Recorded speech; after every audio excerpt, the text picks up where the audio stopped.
could a blockchain have avoided the crash of the Boeing 737-800 MAX?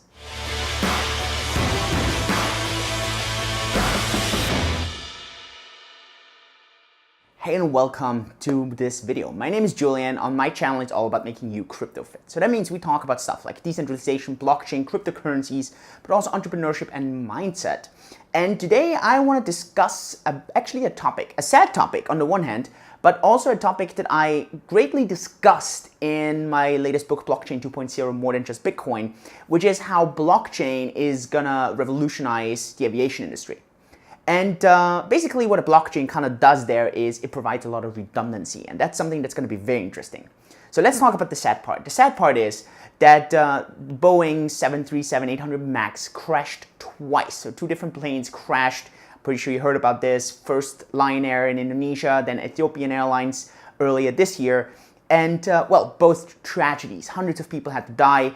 And obviously, let's see what's going to come out of all this, especially with, I don't know, any kind of lawsuits against Boeing.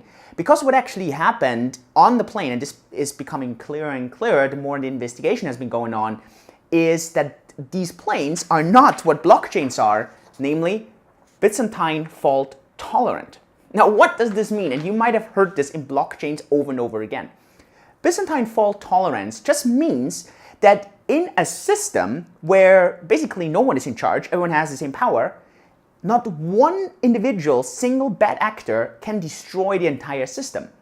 So in a blockchain, we notice you need to have 51% of someone to collude in order to kind of, well, deviate from the path that's a good thing. So as long as 51% in a blockchain are good actors, it's very unlikely that anything bad happens. So as long as the majority does this.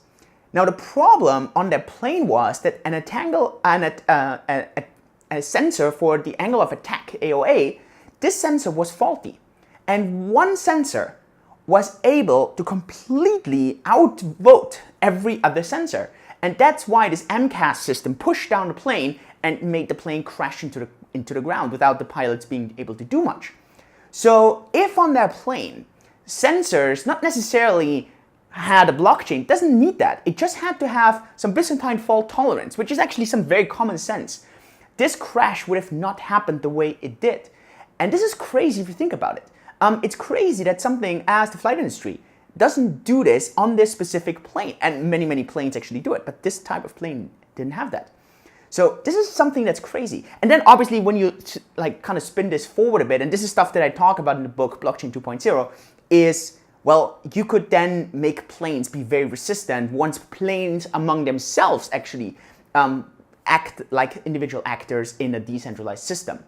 This will get very, very interesting, obviously also with self-driving cars and so on. But so that's really, really a relevant topic and a relevant point to always think about how many bad actors do you need in a system for a system to go down. And if it's a very, very small minority, that system is really fragile.